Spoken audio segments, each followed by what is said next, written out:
Welcome to the Franchise Woman podcast, where passion and purpose collide, profits are made, and relationships forged. I'm Rebecca Monet, CEO and Chief Scientist at Zorkel Profiles. You might notice my co host, Tracy Kawa, is missing today. She's got some family members in the hospital. So it'll be my guest, Jessi Brelsford, who's the founder and chief bud of Taste Buds Kitchen. So Jessi launched Taste Buds Kitchen with a mission to create a culinary playground that brings people together through the joy of cooking. Her innovative approach to franchising has helped grow a nationwide network that specializes in creative cooking events for kids, families, and adults, with offerings from everyone from toddlers to grown-ups. Taste Buds Kitchen is more than just a cooking school. It's a lifestyle brand built around connection, creativity, and confidence in the kitchen. Under Jessi's leadership, the company has become a hub for meaningful experiences from birthday parties and family workshops to date nights and corporate events, all centered around what I'm going to call delicious fun. Jessi, thank you for taking time out for us today.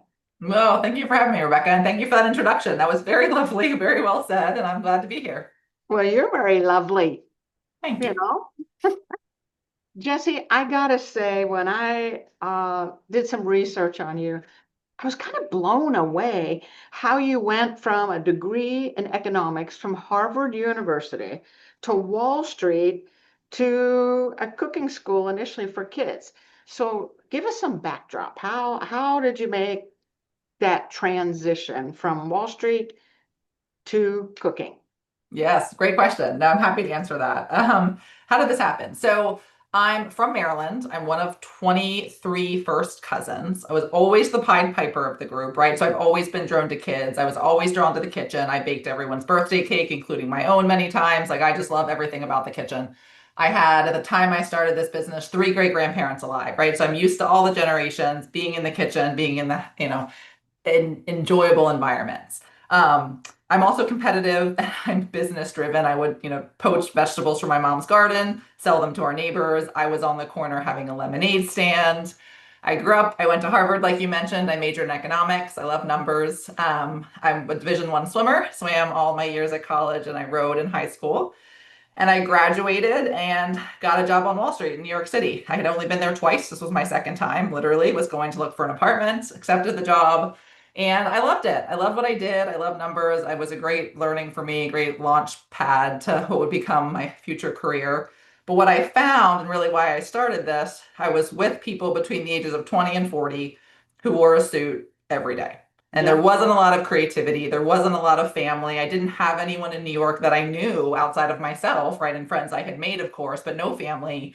Um, so I started what was called Cupcake Kids, teaching kids to bake one weekend a month for fun. And I rented my roommate's fiance's apartment. He had a studio in Soho, fifth floor walk up, and I would have to clean it in exchange to do this, right? So it's this big open room with a kitchen, and that's kind of how it started. And I did my first event, which was cupcake decorating birthday party for this little girl named Maeve. This was back in 2007. She's, fully grown now, which is hard to think about. But that's how the idea started. And it was never an idea of this could be my business. It was just, I want to do something fun. I want to do something that I'm passionate about. So I did this. Um, Fast forward a couple months, people loved it. They were calling me saying, "Oh my gosh, that was such a fun class," or "I saw this online. Can Yeah. you do a birthday party for my child? Will you do summer camp?" And I said, I appreciate that, but I'm working 12 plus hour days. I'm in finance. This was really just something to do for fun. So I kind of put it out of my mind, kept doing it a little bit here and there. And then the kind of recession hit. Now it's 2008. I worked for Bear Stearns. Bear Stearns was crashing. JP Morgan was going to buy us. And in the back of my head, I was thinking like, maybe this is my time to start a business. I'd always wanted to start a business. I used to want to be a professional organizer. I'm OCD and I like things just so. But I didn't know that I wanted to do that with my life. It was just, an idea at the time. So I was always bouncing ideas. What would it be that I would like to do? So that's really started, okay, maybe I could do this. And I was supposed to be hired at JP Morgan. I called my boss the day the layoff letter was going around. I raised my hand. I said, "Can you lay me off?" He's like, "What?" It's like, I know.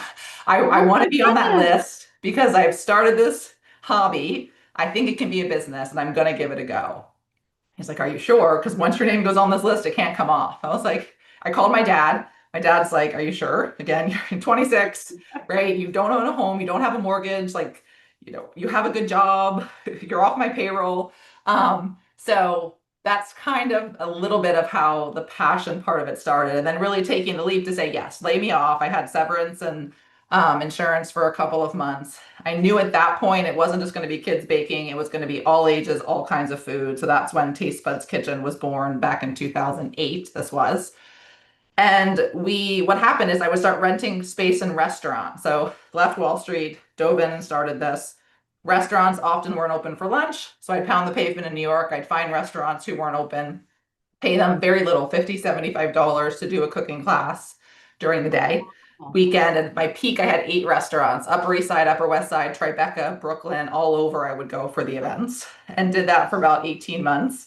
And one of my team members suggested, hey, you need a space, or we need a space where we're carrying stand mixers on the subway. I literally one time carried a table from the West Village to Soho because it wouldn't fit on the Oh subway my with me. gosh. Crazy things. So What I a was like, visual. What a visual on the subway, right? in this tote bag, these LL Bean tote bags with actually my grandparents' stand mixer they had got for a wedding present, which is still kicking. And that's what I used for the first couple of years of the business. So I digress. But that's really how the idea started. I then said, okay, we need a commercial lease. So pounded the pavement again, found a space in Chelsea. For those familiar with Manhattan, we're at 109 West 27th.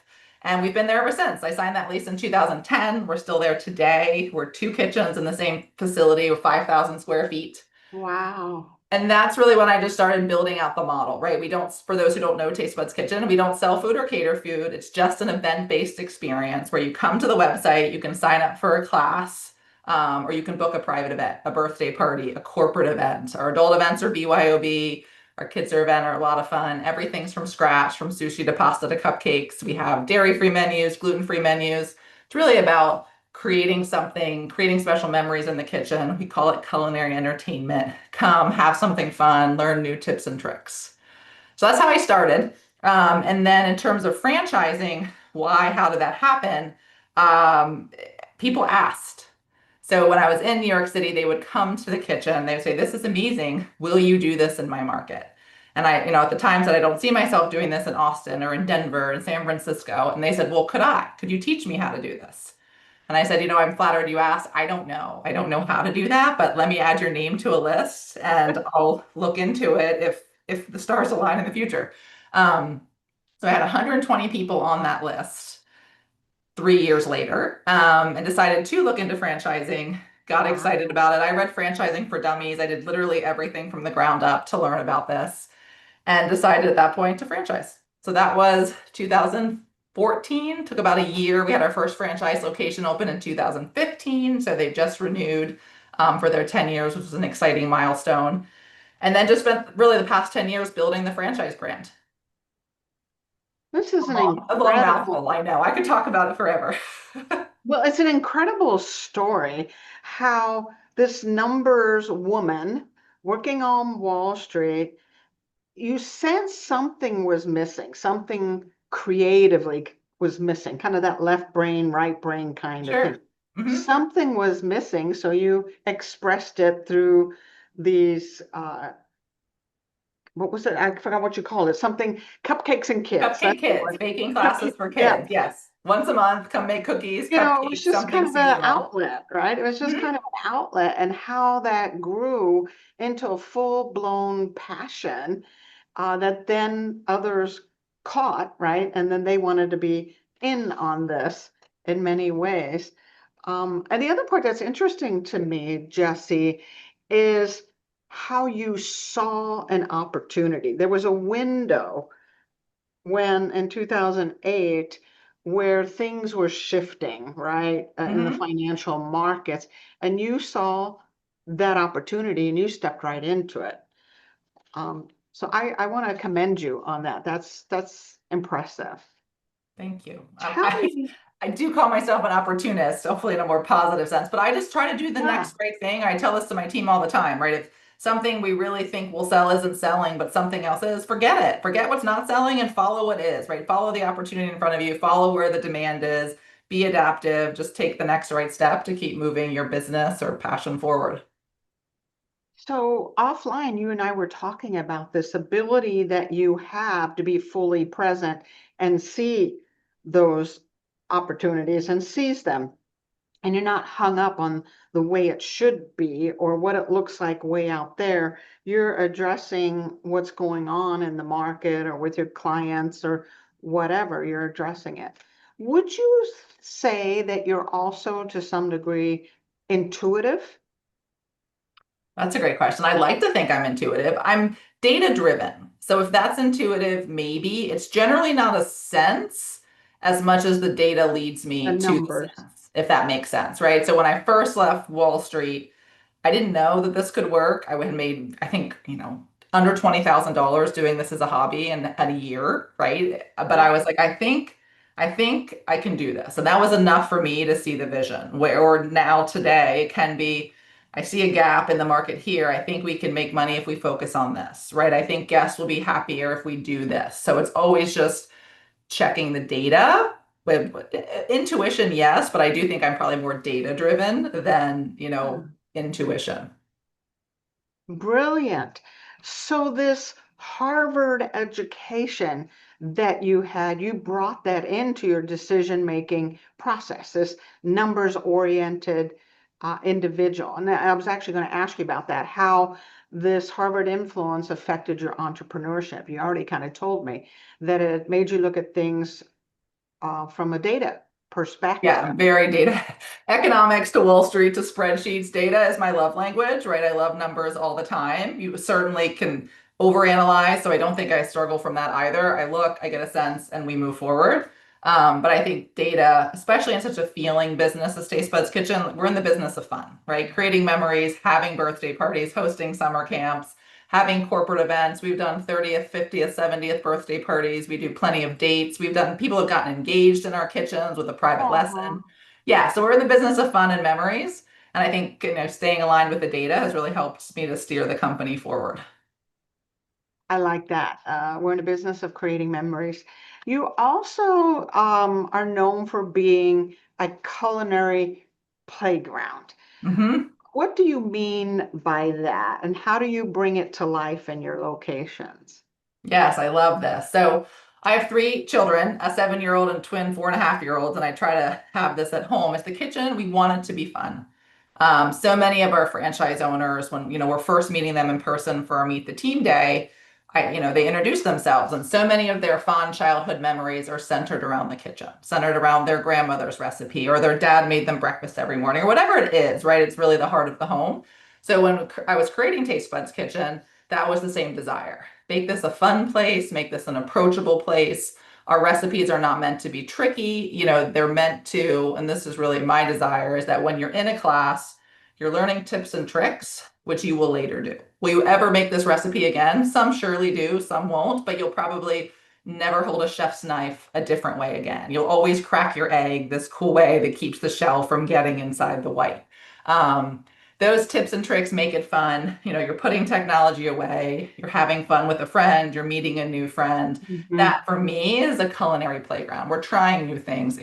With the little kids, it's like reverse peer pressure. When they see everyone else trying rainbow couscous salad, they now want to try rainbow couscous salad. And we have these cute little stickers that say, I tried something new, right? Just Oh, making it fun and approachable is what we're trying to do. We're not trying to train the next top chef. If you want to own a restaurant, you'll go to a culinary school. We'll, of course, have you first to get your passion going. But that's what Taste Buds Kitchen is all about. beautiful. So where does education play into this playground environment? Um, you're saying they're getting some basic cooking skills, like you mentioned. They're not going to hold a chef knife the same way again. They're not going to break an egg the same way. How much of this is also educational beyond the day-to-day cooking kind of experience?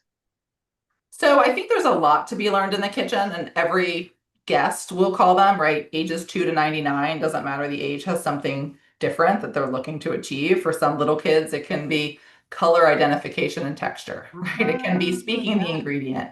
For older kids, it could be anxieties, or maybe they're not into sports, right? And they just really want something that they can get their hands on and be very engaging and relaxing in that sense. For adults, it could just be, I haven't done something new in a long time. We definitely have menus and content. For summer camp, we have an all-American road trip, which goes to different parts of the country and makes food from different areas. We have lots of international cuisine, from sushi and dumplings to handmade pasta. And we're trying to weave in the facts, historical facts about pasta, or about where this ingredient came from, what makes saffron special. All those different things are weaved in. So I think there's so much that you can learn in the kitchen and can be entertaining, not just the cooking itself, but what we're teaching and just who you're talking to, the fun that you have and the memories you're making. I the balance there of fun and education and even the sense of community. We're doing this together, that, as children or friends, we're coming in to do something like that. When you first said yes to franchising, what were some of the challenges? Or actually, go back to when you decided that. At what point you had this list of 120 people interested, but there was a point when you decided to Hmm. do that. And tell us about that, and then any kind of first year, let's call it unexpected things that may have Yeah. happened that first year. Yeah, definitely. So, like we've said, I'm an opportunist. So, from leaving Wall Street to deciding to do the business, to deciding to stay in the business and run this, to kind of when we decided to franchise, and I say we because at that point I'd met my husband, I'd gotten married. He was commercial, did architecture in commercial settings in New York. And when we were deciding what to do next, he was kind of like, do you want to open more locations? Because that was my first thought. I've done this once. Now let's open on the Upper East Side, or let's open in Tribeca, because I was in Chelsea. And I kind of said, what about this list? Like, what does franchising mean? What would this be? So that was really my next deep dive to learn about franchising, and, not the McDonald's I thought of, but like, how could this be done? What did it mean? What did I want to do? What part of Taste Buds could be franchised? What parts were maybe more complicated and kind of individualized to me? And I got excited about that whole path, about partnering with like-minded individuals from all across the country to help them make money, right? I'm economics. I like the business of it. Has to make sense, the dollars and cents, but doing something that they love and that they're passionate about. And that's connected to their community, connected to their family. A lot of our franchise owners have their children either coming to classes or doing dishes or grandkids involved. That was attractive to me. I saw a path forward. And again, I don't always know the end. I don't always even know 5 years ahead of me, but I saw how we could be successful doing this. Yeah. And again, that was it. I was like, okay, that's the path we're going to go. I knew I didn't want to do both. I couldn't corporately expand and franchise at the same time, but this seemed more sustainable to me. It would also allow us, we now live in Maryland, allowed us to move out of New York City. We raise our kids in Maryland, this is where I'm from, close to family. And this is our franchise hub. So this is where all of our franchise owners come to train, come to learn about us. It's a great place to live. We're close to Annapolis. And yeah, does that answer your question? That's It long-winded. it does. It does. We keep coming back to this really cool part of you, that a business needs to be looked at logically, pragmatically, through the numbers. It is a business. And how you consistently are balancing passion, I guess, with profits, right? How you're balancing those two things. They have to make sense. And then if we're going to franchise, we want to make sure our franchisees aren't just passion driven, right? But they're also profit driven. Correct. And the Um, other way, not just profit driven, but they have the passion. And that's my yeah, biggest job, I think, right now is making sure you've hit the nail on the head, Rebecca, is that, you have to be passionate about this brand and want to do it, but you also have to want it to make sense from a numbers perspective. And you can't have too much of either of them, or, it's going to be a challenging road ahead. So yeah. I love that, definitely. It's the recipe really is both in this Hmm. case. Because one of the things I have seen 32 years in franchising is when you have a business fully built on this is a passion. I love bikes, or I love kids, or I love art, or whatever it is. It's not enough from the way you're talking about it. That's not enough. That passion can wane, and you still have to have the oomph, right, to do what is necessary to get that job done. And that's looking at the numbers and having what you called earlier pre our conversation on air, grit, right? Can Mhm. you address how grit plays into that also? Sure. And I don't know if this is entirely accurate or not, but when I think about grit in myself, it kind of goes back to being an athlete growing up, right? I was always seeking that next level, the fastest time in the race, the next level of qualifiers, right? All the way up through college. So I like to work hard, I like to be goal driven, and I like to improve myself along the way. Um, but I think that's so important in business or in anything you do. It's not just the passion, but it's okay. Once you make a decision, like put everything in to make sure this happens. And I mean, Hmm. Taste Buds pays for my family's life. So it's not just a passion project, right? Like we have a house to live in, we have food to eat, right? And most people who are starting a business, that is the case for them. So I have not only that drive, but I just like to figure it out. And if I think I can do it, I'm going to do absolutely everything I can and bend over backwards 10 times to make sure that we're able to achieve that milestone or we're able to do something that we previously didn't think was possible. And I think that's important in anything that you're going to spend your time doing to make sure you have that grit and staying power to make it happen. Yeah. So for sure, this recipe that you're creating of passion, numbers, profit combined with grit really is a recipe for the right franchisee, for Taste Buds in this case.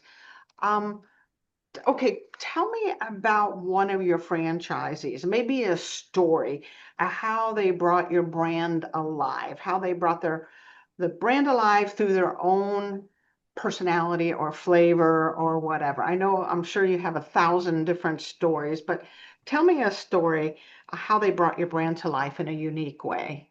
Yeah, and that's a great question. And our franchise owners are amazing individuals, right? They've invested their savings into this business.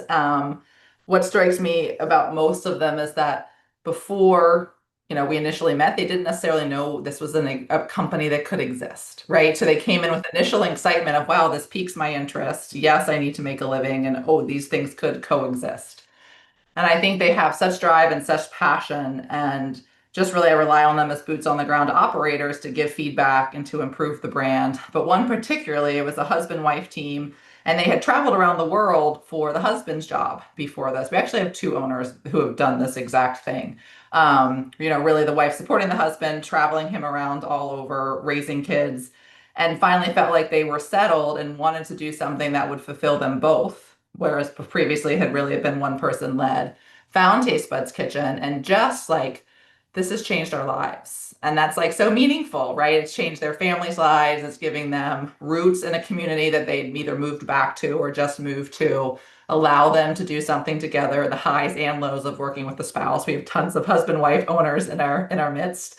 But it can appeal to both people, and it really gave them something to join together on and create this amazing, community outreach where they live, and hopefully being profitable while they're doing it.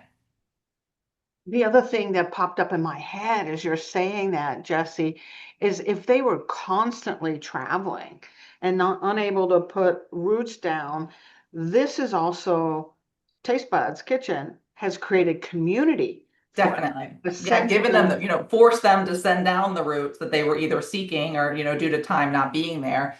And you just meet a lot of, as a Taste Buds Kitchen business owner, you're going to meet your community, right? You're going to be out and about, you're going to be promoting your business. People are going to recognize you at the grocery store, little kids who've seen you in the kitchen when they're there for summer camp or been there for a date night.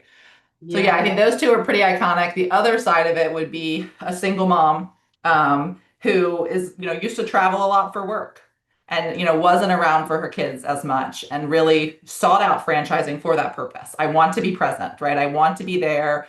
I'm smart, I'm hardworking, I want to throw myself into something, but I don't want to be on the road all the time. She'd been in sales. And this, again, for similar reasons, was able to change her life. She's home.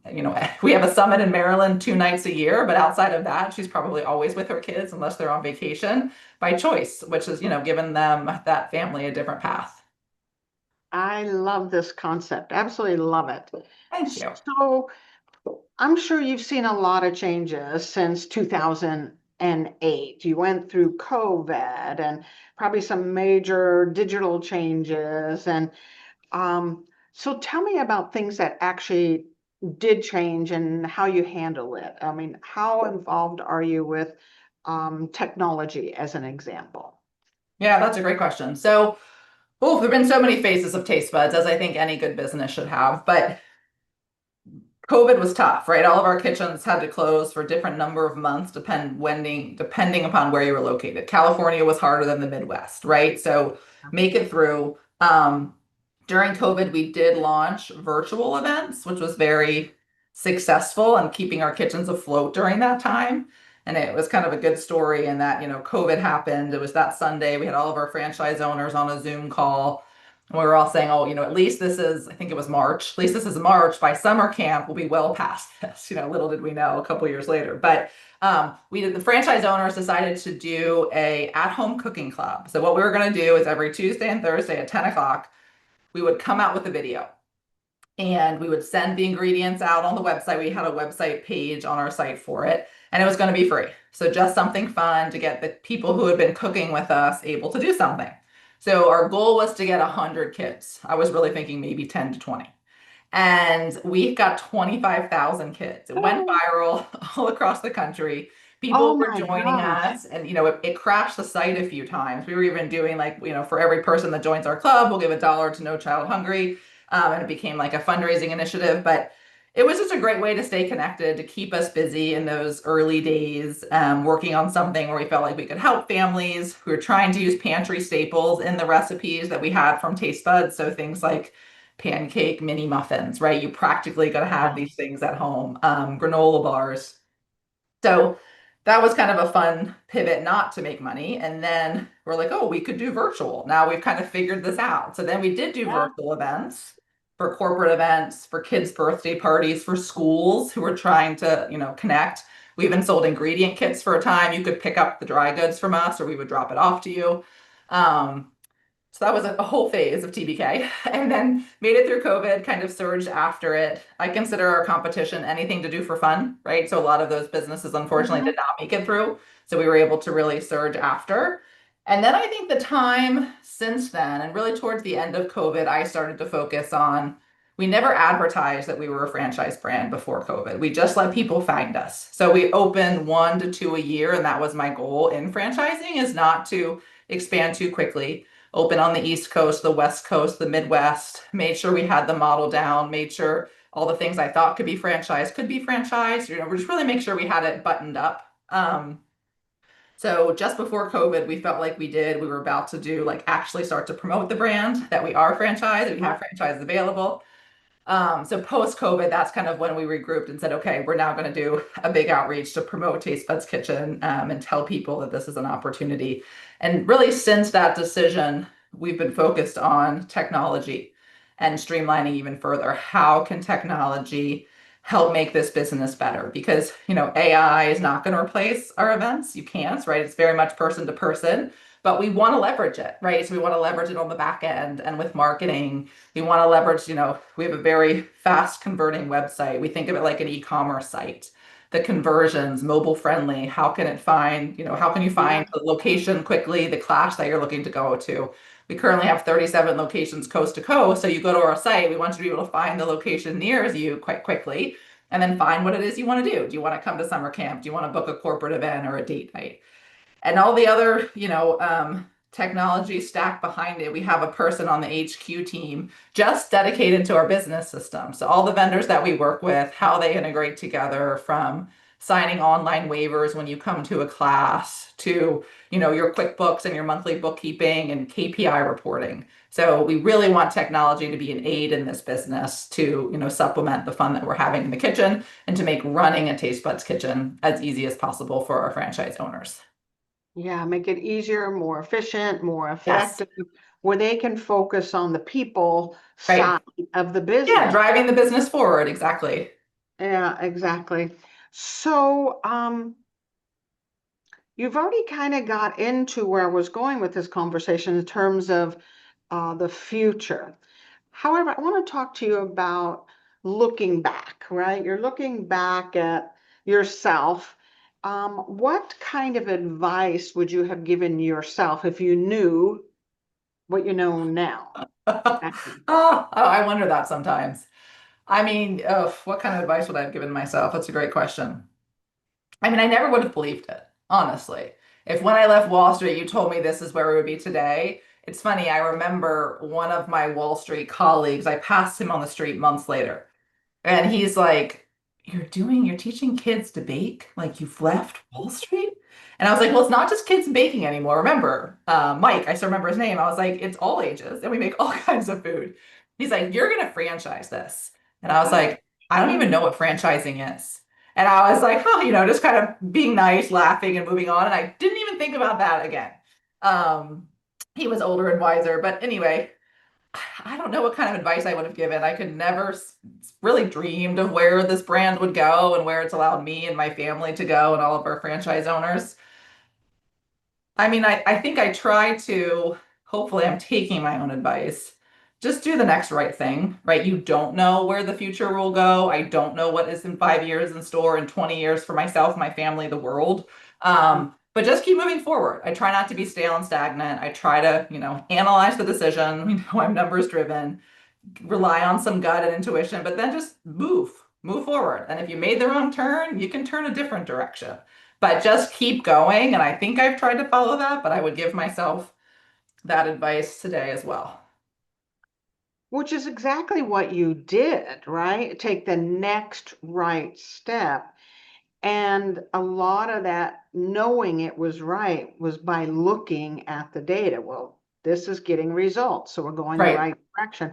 Or this over here is doing a bit better for us, so we'll put more effort and energy into that. So you were taking your own advice even early on, which allowed you to grow.